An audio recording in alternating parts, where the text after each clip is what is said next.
All right. Good morning, everybody.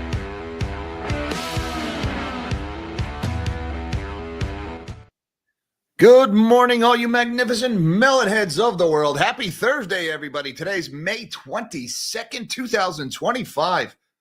And the top story this morning, once again, the bond market is flashing red. Or at least it was flashing red yesterday. Right now, things are quiet. Nobody move.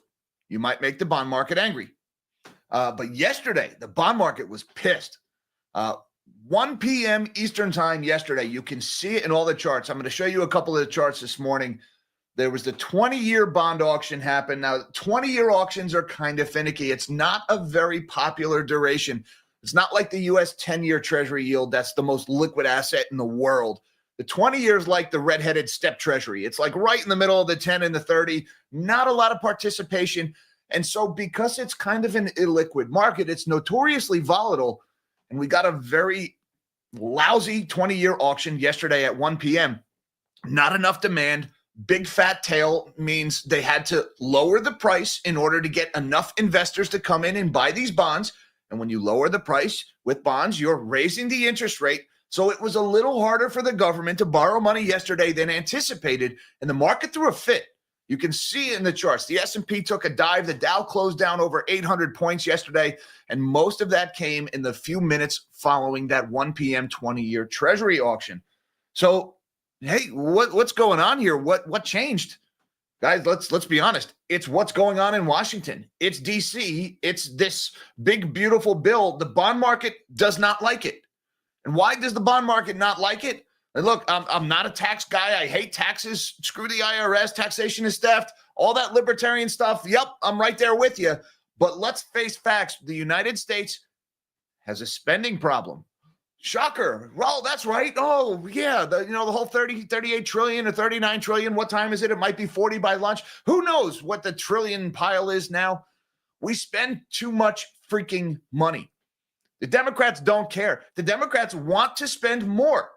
And the Democrats do spend more every time they get in power. And they spend it on stupid crap that doesn't add any value to anybody. All right. But the problem is Republicans talk a big game during the elections. And they're all like deficit hawks. And we're going to cut the spending and fiscal discipline and pay our bills. And we're not going to rob our children. They say all that crap. Then they get in power and they do exactly the same freaking thing the Democrats do. And they're doing it again. And yesterday, the bond market was pissed about it. And the bond market was right to be pissed about it. This big, beautiful bill does not cut spending. All right. They're saying, oh, yeah, we're going to roll back. We're going to put work requirements on Medicaid starting in 2029. And we're going to have spending cuts that start 5 years from now, coincidentally, when I don't plan to be running for reelection and all this other crap. Nope. More spending for border security, more spending for the Golden Dome, more spending for this. I want. The deficit goes higher. We forgot to cut spending. And look, Republicans, you guys were elected to cut spending. That's what you ran on. We had this whole stupid, silly exercise. We called it Doge, and we highlighted all the outright freaking ridiculous things our government is spending money on, and we're still spending money on it. That's what's so screwed up. We tried to cut it, and the judges are like, no, this money was allocated by Congress, and everybody's like, all right, Congress, you're up, go. And Congress gave us this and made the problem worse. So the spending is not going to get cut. The spending is going to go up. The deficits are going to get bigger. Republicans, you do this every freaking time. Don't expect to get reelected if you keep doing this. And look, the bond market is freaking out because if you need to borrow more money, that means the government is probably going to have to lean on the Federal Reserve to print and monetize the debt. That means inflation is probably going to go higher. And if you're expecting inflation to go higher before you invest in those bonds, that means you're going to demand a higher interest rate in order to offset that inflation. And that means the bond prices go lower and the yields go higher. We could see it laid bare at 1 p.m. Eastern time yesterday. Now, that was after the big expansion of the SALT cap and everything that happened to get the blue state Republicans on board with the bill. Now, this morning, there were some last-minute overtures to the Chip Roys and the deficit hawks in the Republican Party. And it looks like whatever those overtures were at the last minute that were added may have been enough to temporarily quiet the bond market because it's not freaking out this morning. So again, nobody moved, nobody shift their weight or anything. So far, we're doing okay. A couple other things going on this morning. You've got OpenAI has recently announced they're spending $6.5 billion to buy Jony Ive. Oh, I'm sorry, buy Jony Ive's startup. Oh, the person's not for sale. That's really what they're doing is they're buying Jony Ive. He's the famous designer behind the iMac and the iPod and the iPhone. He's the minimalist Apple visual artist guy. Sam Altman wants to buy him. And Sam Altman's like, well, I got all this fresh private equity investment, all this fresh capital for courtesy of SoftBank. Sure, might as well buy Jony Ive with it. And then maybe we can suddenly become like the next iPhone company because all these silly talking points and hype sessions about the next big version of ChatGPT is going to be so great and you're melting the GPUs. Yeah, none of that's really working anymore. So that's going on. BYD has surpassed Tesla. They are now the best-selling electric vehicle in Europe. Pay attention, U.S. automakers. Whatever BYD is doing, it's working. Now, look, Tesla kind of shot themselves in the foot. I get it with Elon Musk's political activities, not very popular in Europe. People are setting Teslas on fire, or at least they were. That seems to have died down a little bit. But whatever's going on, BYD is making low-cost, affordable cars. And, hey, American automakers, what a concept. Am I right? A car your customers can actually afford. Remember, one of Henry Ford's biggest things, one of his biggest pet peeves was he wanted to make sure that the average worker in his factory could afford the average car rolling off the assembly line that he was building. Somewhere along the way, American car manufacturers lost that, and I think they're paying for it. On top of that, we got Country Garden is in the news this morning. They appear close to reaching a deal with their offshore bondholders. Maybe, just maybe, Country Garden could avoid the catastrophic liquidation of its assets, which nobody in China wants. Nobody. Remember, the floor is price discovery. We do it here with commercial real estate and private equity. They're doing the same thing with real estate developers in China. They are avoiding liquidation at all costs. Country Garden possibly avoiding that for the time being. We've got Nike is set to raise prices on pretty much everything. They're not blaming tariffs, but it's tariffs. And on top of that, you've got the aluminum industry. They've got a big AI problem. Stick around to the end of the show. You're going to want to see that one. But for now, we've got to shrink my big melon of a head and let's see what's going on in the markets. And don't forget that like button and that subscribe button for the algorithm. Come on back tomorrow because we do this one every day. So come and have your coffee with the melon heads as we go through markets. And look, the market is just barely positive here, up 1 point. That 1 point, clinging to that, baby. That's a big 1 point we got there. Now, I'm not sure what happened around 8:30. Mish and I were watching around that time. We were having our morning phone call that we usually do before we do this stream. We got the jobless data, and it was kind of flat, in line with expectations. The market seems to be reacting positive to that. There wasn't any other data release at 8:30 to explain the about face in markets. But for now, we're pretty much unchanged in stocks. The Dow is still down by 70 points or 0.17% lower. Again, we did have a directional change right around 8:30 a.m. Eastern time. And the NASDAQ is actually in the black here, 57 points to the upside, about 0.25% higher. Meanwhile, the U.S. dollar modestly stronger this morning, but still below 100. We're at 99.73. That is higher by 12 basis points this morning. And since we're talking about the dollar, let's check in with what's going on in Japan. That's been something we've been watching closely this week. The Japanese 40-year JGB yield is still rising. It's up another 6 basis points this morning.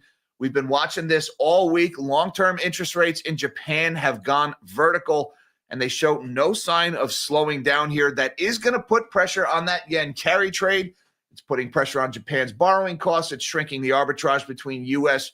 and Japanese interest rates, and it is strengthening the yen. And that's important because strengthening the yen is what will ultimately unwind the yen carry trade.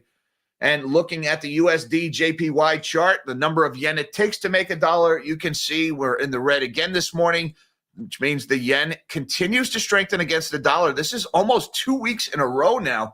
We've seen this USD JPY chart grinding lower. And, a couple more days of this, and we'll be back around that 140 level that had everybody freaking out in April. Looking over at the bond market, once again, we're quiet now. The bond market was a mess yesterday. This morning, it's quiet. 30-year Treasury higher by 1 point and change, 5.106. That is pretty much not an all-time high. It's pretty much a recent new high here. We were as high at 1 point as 5.149 this morning. Look, guys, it's getting more expensive for Uncle Sam to borrow. That is a big deal because Uncle Sam has to borrow money to pay the interest on what he's already borrowed. So this is a big problem here. The 10-year, 4.586, actually down a tick here. It was up sharply yesterday. We hit a high this morning of 4.629. We're down off of that high. The 2 years at 3.986. That's actually lower by 3 basis points. And the 1 month is at 4.283, unchanged this morning. Looking over at the commodities board, I am seeing a lot of red here. We've got spot gold is lower by $2.20, 33.13 for spot gold. Silver, meanwhile, is also lower this morning, off by about 29 cents, $33.10 or 0.8% lower. I still like the shiny. Copper is off by 0.33%. Platinum is unchanged here. Palladium is lower by 2.2%. And crude oil is down again this morning here, 77 cents lower or 1.25% in the red, trading at $60.83. We've got another OPEC headline this morning on the oil market. OPEC Plus discusses another supersized output hike for July. For anybody who's counting, that would be a third supersized output hike, and each one 4 times as large as what they had initially planned to do. OPEC Plus members are discussing making a third consecutive production surge in July to be decided at the group's meeting in just over a week, delegates said. An output hike of 411,000 barrels a day for July, triple the amount initially planned, is among options under discussion, although no final agreement has yet been reached, said the delegates, asking not to be named because the information is private. A final decision is due to be taken at the gathering on June 1st. That's in about a week and a half here. The cartel has helped sink crude prices since announcing 411,000 barrel hikes for May and June, equivalent to about 1% of current OPEC Plus output. In a historic break with years of defending oil markets, oil made a fresh plunge on Thursday, dropping 0.9% to $64.31 a barrel. That's the Brent crude price. While OPEC Plus says the supply increases are to satisfy demand, officials have privately proffered a range of motives, from punishing overproducing members to recouping market share and placating President Donald Trump. Whatever it is, OPEC seems intent on flooding the market with supply, and we possibly have more coming in that July meeting. So keep an eye on that one. Also, big news this morning. Look at Bitcoin. All-time high, a new record, $111,000 plus 290. Bitcoin is surging this morning here. It was surging yesterday. Now, we hit an all-time high of 111,900 at one point this morning. Now, the interesting thing about Bitcoin, guys, let's see if we can get this chart to work here. All right, we're looking now at 5-minute candles. Now, here's what's kind of interesting yesterday morning, all right? Yesterday, Bitcoin was up. It was looking pretty good. We were talking about how there's a chance it makes a new all-time high because it had broken out of that bull flag pattern. Now, when we got that 1 p.m. bond auction that didn't go well, initially Bitcoin sold off in about the 30 minutes following that bond auction, all right? That was Bitcoin trading in lockstep with all of the other risk assets. It was your typical risk-off Bitcoin move. But look what happened in the several hours after we actually had Bitcoin start to rally kind of uncontrollably, and that continued all the way through to midnight. And, now here we are. We kind of double topped a little bit there. We rejected that 112,000 level twice now, but it looks like we're consolidating. Guys, the point is Bitcoin is kind of still trying to make up its mind. Is it a store of value? Is it, somewhere people go for safety when the dollar isn't looking good and when Uncle Sam is misbehaving? Or is Bitcoin a risk asset that trades along with the NASDAQ during times of, euphoria and then sells off during times of risk? Well, yesterday it was both. And I keep seeing this. I keep seeing Bitcoin showing these attributes of both types of asset here. It seems like there is some kind of transition happening in the Bitcoin market. I can't quite put my finger on it, but that price action yesterday was very odd. It's continuing this morning.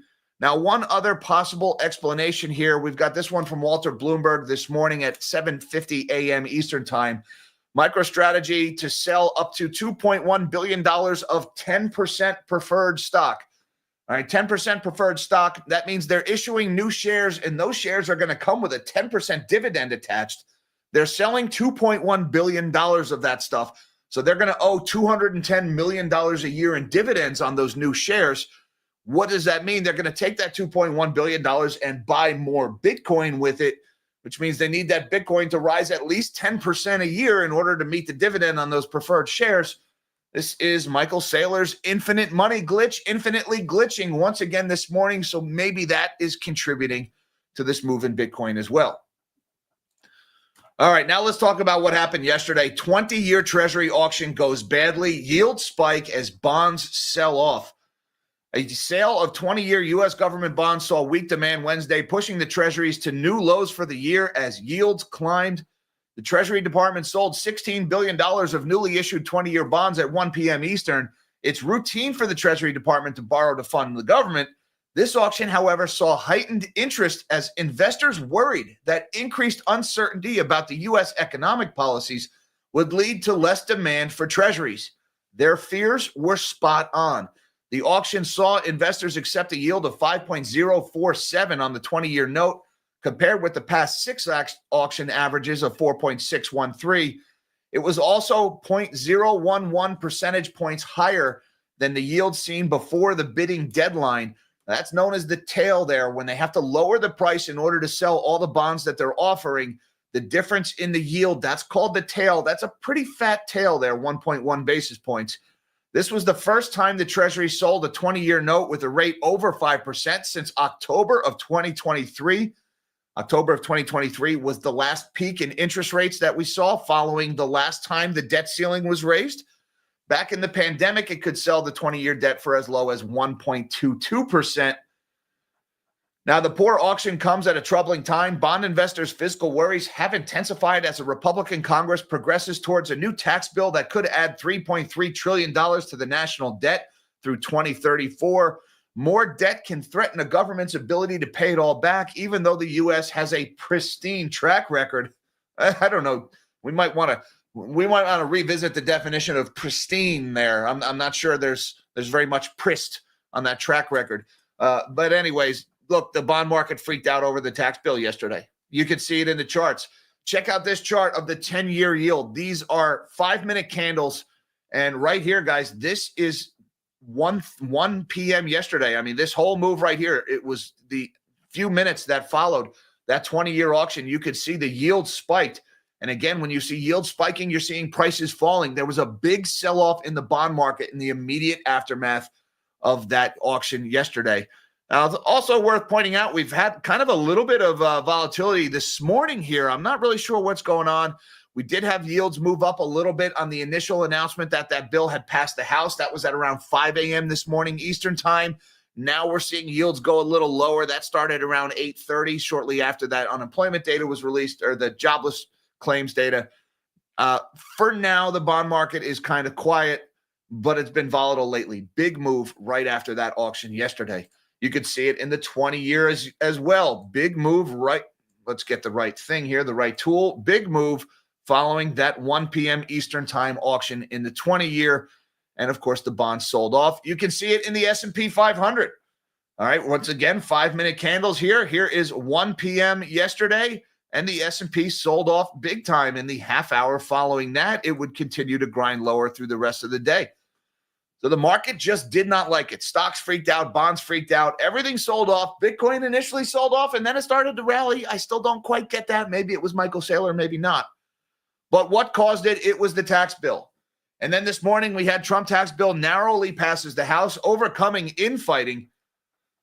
President Donald Trump's signature tax bill narrowly passed the House Thursday morning, advancing a sprawling multi-trillion-dollar package that would avert a year-end tax increase at the expense of adding to the U.S. debt burden. The bill now heads to the Senate, where groups of Republicans are pressing for extensive change. Lawmakers plan to vote on approval by August. It includes a $4 trillion increase in the U.S. debt ceiling, which the Treasury Department forecasts could otherwise force a default as soon as August or September, adding urgency to the timeline. The bill passed 215 to 214 in the House with one abstention. The guy was asleep. It was met with cheers from Republicans in the chamber. It followed a furious offensive by Trump, who visited the Capitol to rally Republicans, worked lawmakers by phone late into the night, and summoned holdouts to the Oval Office. His budget office released a statement branding any GOP lawmaker who failed to support the package guilty of the ultimate betrayal. And look, this is where partisan politics starts to trump doing what's right for the country. Oh, President Trump needs a policy win, so screw it. Let's spend $1 trillion. No, that's not how you're supposed to do this. That's not what you were elected to do. Yeah, President Trump needs a policy win, but that doesn't mean we make bad policy just so we can call it a win. All right, that's not what we put you there for.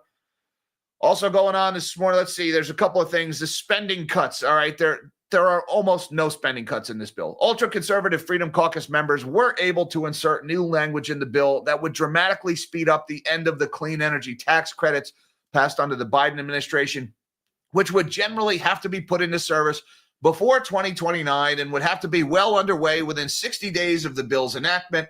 The hardliners were able to move up the start date for new Medicaid work requirements to December of 2026 from 2029 to start in the initial version of the package. All things that happen in the future, all things that don't do anything to cut spending right now. And look, there was other stuff in there. There was money for border security. There was money for the military in there. There was new spending provisions. The tax on tips is in there, or getting rid of the tax on tips, which is kind of silly because most people who make most of their income in tips underreport their income anyway. Warren Davidson, he's a GOP House rep. He kind of said this best here. While I love many things in the bill, promising someone else will cut spending in the future does not cut spending. Deficits do matter, and this bill grows them now. The only Congress we can control is the one we're in. Consequently, I cannot support this big deficit plan. And he follows with a no. He was one of the last GOP holdouts on this bill. And look, this is the deficit. I don't know what's the source of this chart. This is CBO data. The bill raises the deficit for the next 4 years, starting in 2026, by several $100 billion. And then, oh, look, magically in 2030, somebody comes in and cuts spending in order to pay for this bill. How much you want to bet in 2030? Congress says, no, we changed our mind. We're not actually going to cut that spending because reasons. And look, Congressman Davidson is saying here, like, no, I'm not going to vote yes on this because of a promise that years from now we say we're going to cut spending. We promised that this year we were going to cut spending, and now we're not doing it, and so I'm a no. I mean, you know, GOP, please report to the front desk. Somebody found your balls laying on the floor. Pardon my harsh language here, but what the hell, guys? This is what you're put in there. Cut the freaking spending, $38 trillion. Good God. I mean, I don't know. Let's wait till that gets to a cool 50 before we decide to do something about it, I guess. That seems to be the prevailing wisdom. All right, now we got another one going on this morning. Here's why OpenAI is buying iPhone designer Jony Ive's startup for $6.5 billion. The ChatGPT maker is acquiring I/O to build physical AI products beyond its on-screen applications and sees possibilities beyond traditional hardware. So it seems Scam Altman fancies himself an iPhone maker now. OpenAI is ready to move beyond chatbots and image generators, and it's tapping an Apple legend to do so. The ChatGPT maker is acquiring iPhone designer Jony Ive's startup I/O for $6.5 billion, the New York Times reported Wednesday. Ive and OpenAI chief Sam Altman told the publication that the deal aims to make a new family of products around artificial general intelligence, or AGI, which is when AI will be believed to have reached human-level intelligence. The all-stock deal to buy the year-old startup is OpenAI's largest yet. With the move, Ivy and around 55 of I/O's engineers, designers, and researchers will join the AI powerhouse, according to the Times. Ive's team will reportedly focus on building and designing AI hardware. We don't know what that hardware is, what it will do, what it will look like, but it's going to cost $6.5 billion. And, well, you got all that money from SoftBank. Might as well blow it on acquisitions, and this way you can hire the iPhone guy, and maybe next thing you know, Scam Altman's going to start wearing black turtlenecks, and it's going to be great. Everybody's going to make money like magic. Meanwhile, BYD beats Tesla in Europe for the first time with a 169% surge. Pay attention, U.S. automakers. BYD is eating your lunch. BYD sold more electric vehicles in Europe than Tesla for the first time, overtaking the American brand that long led the continent's EV segment.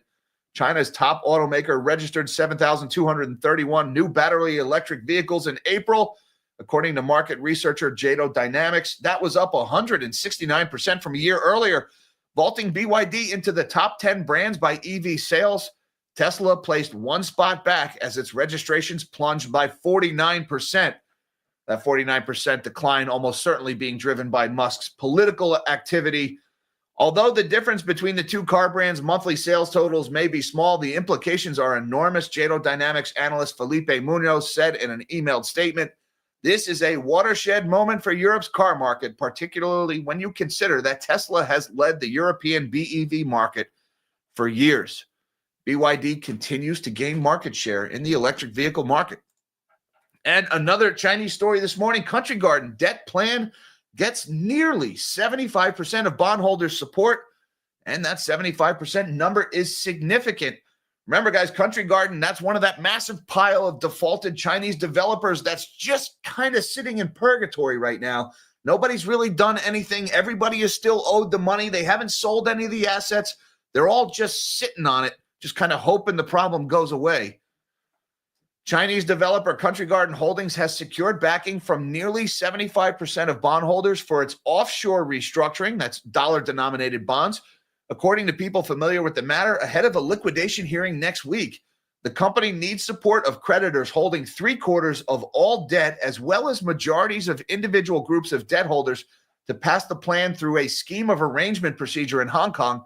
While it's close to securing that level from bondholders alone, so far, a key group of bank creditors known as the Coordination Committee hasn't signed on to the plan the people added. Country Garden has a winding up hearing scheduled for Monday as it pursues one of the biggest restructurings by a Chinese developer since the country's years-long property crisis began. The builder has held lengthy negotiations with offshore bondholders since defaulting on its dollar debt more than 18 months ago. It has $14.1 billion in debt to be restructured, including about $10.3 billion in outstanding bond principal, according to a January filing. Now, all of this means they need the bondholders to agree to how much money they're going to lose before they give them anything back. And if they can't agree to that, that's the problem, because that's when that winding up petition happens. That's when it turns into, all right, then we're just going to liquidate the company and the assets, and then whatever cash you raise, we'll take that. And nobody wants that to happen, because liquidating those assets will crash the prices for the whole freaking industry, and then the bondholders will probably get even less money.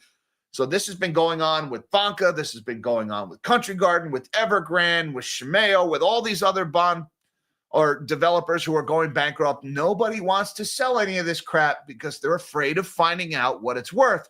See also U.S. commercial real estate. See also U.S. private equity. Rinse, repeat. The floor is price discovery. Meanwhile, aluminum smelters have a big AI problem. It's power prices. U.S. aluminum smelters vie with big tech for scarce power. Who needs metal when you've got chatbots that tell you to glue your pizza together? It's 45 years since anyone built a primary aluminum smelter in the United States. When Alumax fired up the Mount Holly plant in South Carolina in 1980, the country's tally of smelters rose to 33, with combined annual capacity of almost 5 million metric tons of aluminum. Today, that number has shrunk to 6. 2 are fully curtailed. 2, including Mount Holly, are running below capacity. Annual production has shrunk to just 700,000 tons.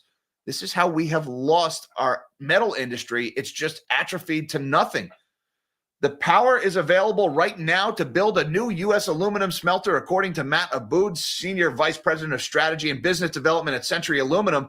The problem, he explained at last week's CRU Aluminum Conference in London, is that it isn't available at a fixed long-term price, which is what a smelter needs to lock in its profitability and pay back construction costs that will run into the billions of dollars.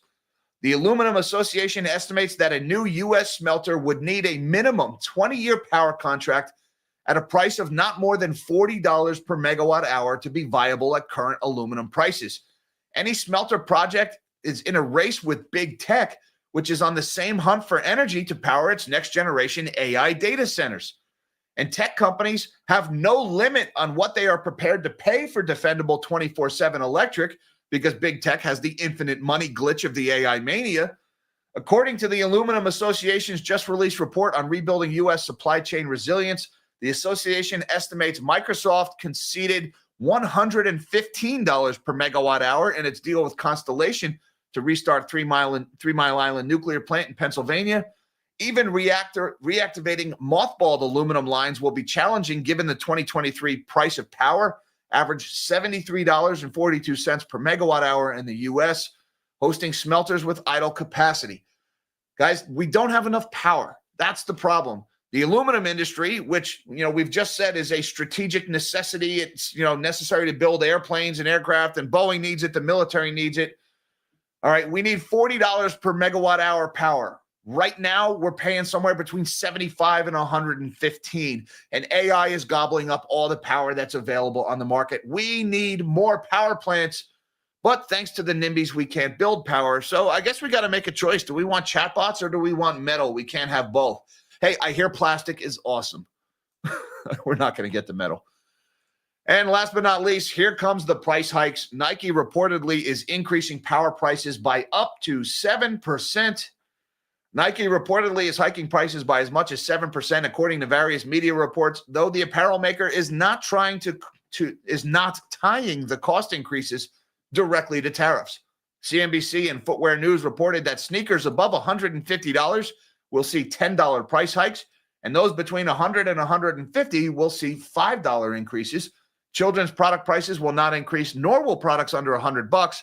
According to the reports, Nike's Air Force One shoe aimed at the workplace will also remain exempt from the price hikes. The reports attributed a statement to Nike that it makes pricing adjustments as part of our seasonal planning. Nike made half of its footwear in Vietnam and 18% in China, according to its annual report. Chinese goods currently face a 30% tariff, while Vietnam, initially subject to 46% tariffs, has a 10% duty. So Nike is not tying this to tariffs. They're saying, nope, this is just our seasonal planning, tariff season maybe. And so, since we make most of our stuff in China and Vietnam, we're raising prices. So sneakers going to get a little bit more expensive. But don't worry, tariffs won't contribute to inflation. At least that's what they tell us. And I just want to say thank you very much to the Homes in Orlando team. Thank you, Mr. Brendan Rendo, who is a new rando. The Homes in Orlando team became a YouTube member. Welcome to the Melonheads, Mr. Brendan. Appreciate the support of the channel. Thank you, sir. And Mighty Mike, what's going on, brother? He's been a member for 6 months now. He says M2 global money supply versus Bitcoin lagging indicator. All right, so he's saying possibly the rise in Bitcoin prices is tied to the money supply growth.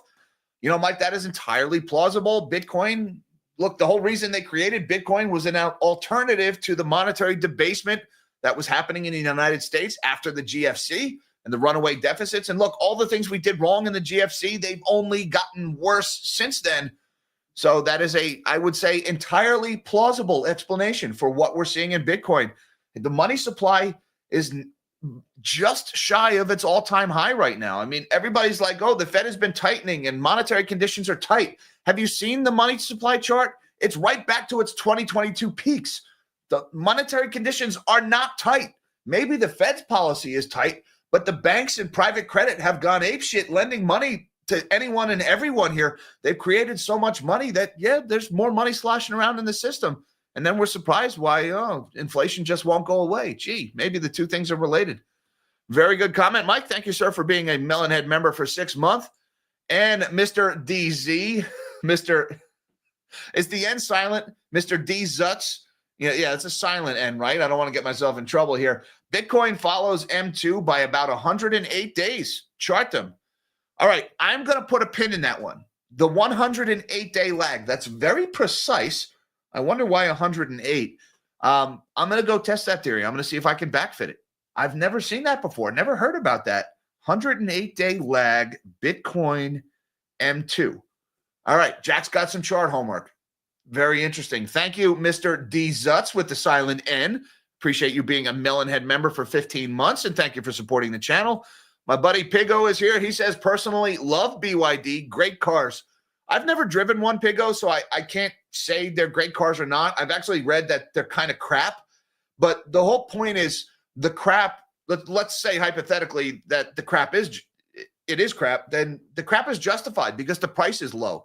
And it's kind of like the whole, like the Toyota Hilux thing. Like, look, we're capable of making cheap cars, but we don't. We put all these silly requirements on our cars that make cheap cars basically illegal. And so every year it's like stuff another freaking computer or another electronic circuit into this vehicle that it doesn't need in order to make the price another $1,000 higher. Nobody can afford it as it is. How about a simple car? Like, honestly, I don't mind doing this to roll my window down. I really don't. It's not that big a deal for me. I would rather not have to pay $65,000 for a new car. And look, BYD, it's not that BYD is doing this to roll down the windows, but BYD strikes me as simple, cheaply assembled cars. I'm sure they have plenty of problems. But again, big price tag is also a problem. Maybe American cars do or don't have some of the problems BYD does, but the American cars have that sticker shock. People just can't afford them. And look, we had Melody and Locks were on the channel earlier this week. We were talking about defaults in the auto sector and how they're hiding price discovery. There's a reckoning in the U.S. auto industry. We need to make cheaper cars again. I don't understand why cars just need to always be getting more and more high-tech and complex and expensive. The market is rejecting these things. Thank you very much, Pigo, for supporting the channel, sir. And Meow Meow Rocket Scientist. Science. Isn't the whole world being told about the itty-bitty Diddy punishment enough for his crimes? I haven't heard much about that whole Diddy thing. Hey, let's throw the Epstein thing while we're in there, while we're at it. You know, Epstein, that guy who definitely did not unalive himself. Look, powerful people are predators, and they've got problems, and they've got twisted mentalities, and victimizing children appears to be one of their quirks. And a lot of them seem to get away with it. You know, we've heard a lot about Diddy and what he did in these parties and the blackmail and how he had secret lists and he was recording people. We don't hear a lot about who he was blackmailing and recording. Just kind of like we don't hear a lot about who it was Epstein blackmailing and recording. Again, why do we still not have the list? How long has it been since that list? Remember the stupid thing with the binders and all the conservative influencers and their stupid photo op? No, nothing came out of that. The Epstein client list was supposedly sitting on the Attorney General's desk. Is it still there? Did it get covered up with TPS reports? Is that why? Oh, did we forget about the whole, global pedophile network? That's there. Sorry, got buried on my desk in paperwork. Oversight on my part. No, you know what happened, guys, is both parties are on the list. That's why we haven't heard about it, because they all freaking do it. That's what's so sick about it. The left does it and the right does it. They're all crooks. They're all dirtbags. That's what it comes down to. Thank you, Meow Meow Rocket Scientist, for supporting the channel. Pigo is back again. He says, if tariffs stay, smelters will shutter, sadly. Look, I don't think the tariffs will necessarily hurt the smelters. The whole idea of the tariffs is to keep the overseas metal from flooding into the U.S. to make the smelters more competitive. It's not working, but that's the idea. I don't think tariffs is necessarily hurting the smelters. The big thing that's hurting U.S. smelters is labor cost and power cost and environmental regulations. I would add those three things make aluminum smelting in the United States a non-starter. So whatever we're going to do, the tariffs is meant to at least make the overseas metal more expensive so that the labor isn't so hard to swallow. The power prices, you got to build power plants. You got to get over the NIMBYism and build the freaking plants in order to overcome that. And the environmental regs kind of goes along with the power prices. We can't get power plants built for the same reason it's so much harder to smelt aluminum here, because we have regulated our industries out of business. So all three of those things need to be fixed if we're really going to be serious about defending our metal industries. And have you seen Congress? We're not serious. We're not serious people. It's the fact. Thank you very much, Pigo, for supporting the channel. John says preferred ratio of physical silver to junk silver. Oh, this is yesterday. Okay. Physical silver, one junk silver, i.e. coins to barter, 2 1-ounce rounds or bars to 3 bigger bars, and why? Okay, you're asking about my preferred. All right, so look, when it comes to, I don't own very much junk silver. When you say junk silver, you're talking about pre-64, like U.S. coins. I just don't own very much of that. I'm not against it. I just haven't really had the opportunity or gotten the right deal to buy a bunch of that. So I would say my personal stack is a mix of 1 ounce and 10 ounce. I don't usually go above that. The 100-ounce bars, when you get up into those big bricks, right? Like if you're talking about getting into that big, then it's time to start thinking about like hiring a vault and armed guards and guys with guns, to protect it. So, if you're buying that big stuff there, you're putting a bullseye on your own forehead. You better be careful about where you're storing it. So I like the 1 ounce stuff for barter. I like the 1 ounce stuff for tipping, like, hey, a guy, contractor comes to your house, he does a good job. You give him an ounce of silver. It's a nice tip to do that. It's as good as keeping cash around your house. Plus, you're kind of like spreading the good vibes about metals. 10-ounce bars, a little bit lower premium when you get into that. So, and I also think the 1 ounce rounds and the 10-ounce bars are pretty easy to move. Any coin shop will buy either one of those. You might eat a little bit of premium when you do that. But that's kind of my preferred stack. I don't own very much junk silver. Again, it's just because I haven't got the right deal on it. If I found junk silver at the right price, I would buy that instead of the 1 ounce rounds. It's nice to have that small denomination also. But that's just my personal approach. There are more seasoned veterans in the metal space who could probably give you a much better nuanced and, logically sound approach. It's going to depend on your own situation. I mean, that being said, like if you're one of those guys who's like, yeah, I bought a 1,000-ounce good delivery bar and I keep it in my basement. All right, let's say it's like the end of the world and you got to bug out. What are you going to do? You're going to grab that 1,000-ounce bar, you're going to lug it up your basement steps and throw it in your car and take it with you? Probably not. It's a little bit easier to grab a couple of smaller bars than that. Thank you, John, for supporting the channel. Pigo's Trading Desk back again says most buses in LA are BYD. Are we talking Louisiana or Los Angeles? I'm going to assume Los Angeles here. Really? There's BYD buses in Los Angeles. I had no idea about that. Go figure. Look, BYD's doing something right, guys. They're gaining market share. We better pay attention to what they're doing. Thank you for that excellent anecdata, Pigo, and for your continued support of the channel. Raphael, okay, let's see. Vigalenzum? Raphael V. Thank you, Raf. Can I call you Raf? He says, Trump very close with Epstein, ? Look, I've seen that story. Trump, there are photos with Epstein. As the story goes, Trump and Epstein were regular buddies at one point, and then a couple of years ago, before Trump's political career began, Epstein got handsy with a waitress at Mar-a-Lago, and Trump banned him for life, and that was supposedly the end of their relationship. That being said, look, Trump's grab him by the blank comments and Trump's history, and he's got a thing for blondes. Is it so crazy to imagine that Trump is on that list? No, it's not. It's not crazy to imagine that. We don't know that for sure because they won't release the freaking list. So yeah, until they release the list, right, all the politicians you like or don't like are like Schrodinger's pedophiles. They are both on the list and not on the list until proven otherwise. And this is a stupid exercise. Just release the freaking list so we can move past this. This is a dirty, ugly period in our history globally. Let's get it all out there, humiliate these people, throw them in prison, and then move on. Shouldn't be controversial. Thank you, Raphael, for supporting the channel. Will Yang says, why don't you go test drive a BYD and tell us? Because I can't buy a BYD. They don't sell BYDs here. That's why. I don't want an electric vehicle. I really don't. I've seen what electric vehicles look like when they burn, and I'm not comfortable parking one of those things underneath where I sleep. That's why. I just generally don't like electric vehicles. That being said, the market appears to like electric vehicles, and while I can't comment on my personal preference with BYD, I can observe the data and say the market clearly likes them.